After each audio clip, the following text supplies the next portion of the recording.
somebody was come on now. And so here they are not in what we consider a safe place. Yeah. Now the second thing that we find in that verse is that they were in the will of God. I said that they were in the will of God. Come on, right there. Well, how do you know that, Dr. J? I believe the first verse says it was Jesus who constrained them to go. It was Jesus who told them to go to the other side. So listen here. When you do what you do, know that you're in the will of God. When you do, when you go where you believe that you have been sent to go, be sure that it was God who sent you. Amen. Don't go and get in trouble and then blame somebody else. Just be sure that it was God who sent you. They were in the will of God. When you're in the will of God, God will protect you. Now listen, just because you're in the will of God does not mean you will not experience some trouble. Come on now, say it, amen. Don't you know that Jesus knows all things, and when Jesus constrained them, when Jesus forced them to get into the ship and go to the other side, Jesus knowing all things, did he not know that they were going to run into the storm?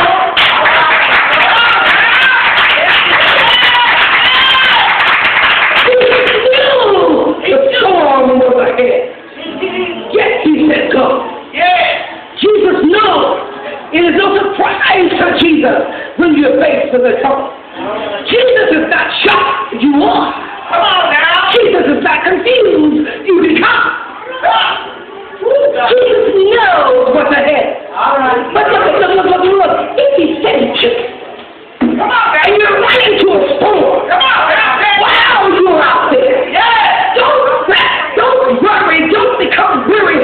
Don't become distressed. Jesus watching all the time. He's aware that you're in the middle of a storm. He's aware that you're in trouble. Jesus is coming away. Here the wind was going contrary. The ship was tossed with the wind. In other words, the ship was not sailing smoothly. Come on now. There's some things that you have to do, and it won't be smooth sailing. There will be some trouble. There will be some heartache, some tears, some pain. You'll have to endure some stuff. It's not all the time going to be easy. Don't expect it to be. Life is not all the time peach cobbler. Life is not like that. Life is not chocolate cake with vanilla ice cream on it. Life is not cornbread, greens, and oxtails. I'm getting hungry.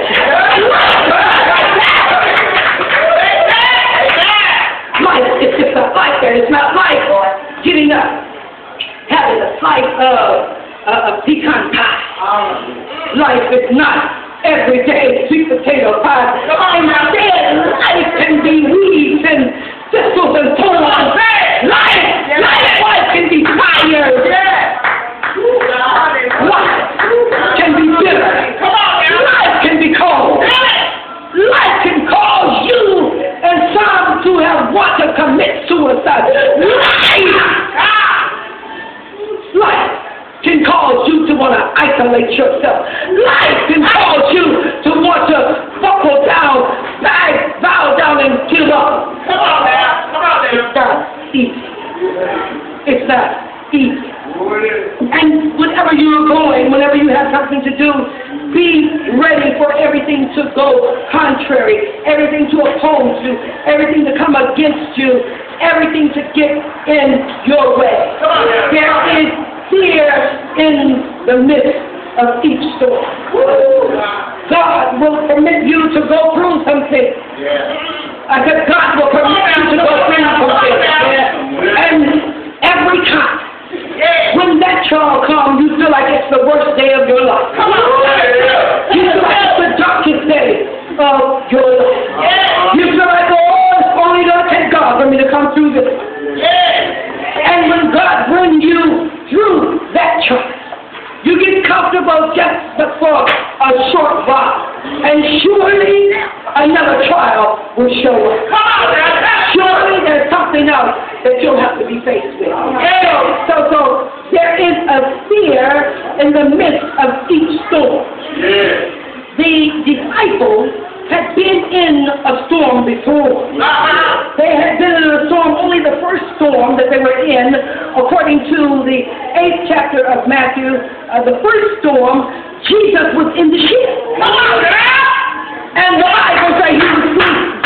And so when the waves began to cover the ship during that storm, they were able to go and wake him up. The careless vow that we carried. Jesus is in trouble. But now they're in the middle of the storm, and Jesus is nowhere to be found. They don't see Jesus face to face. They're not experiencing the presence of Jesus. In this storm. Have you been in a storm before and you couldn't feel the presence of Jesus?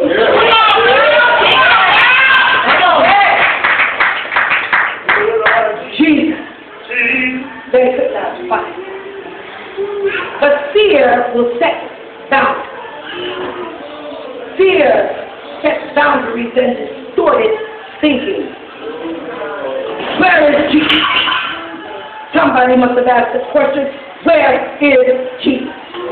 In the physical realm, some may have thought it will do us no good to scream and call for Jesus because he won't hear us. Have you been in trouble when you thought it's doing me no good? I'm screaming, I'm crying, calling for Jesus. But can he hear me? Does he hear me? Is he listening to me? Distorted thinking will have you questioning whether or not God is able to take you through your circumstance. Distorted thinking will have you feeling like, right now this thing is so big, I'm not going to come through.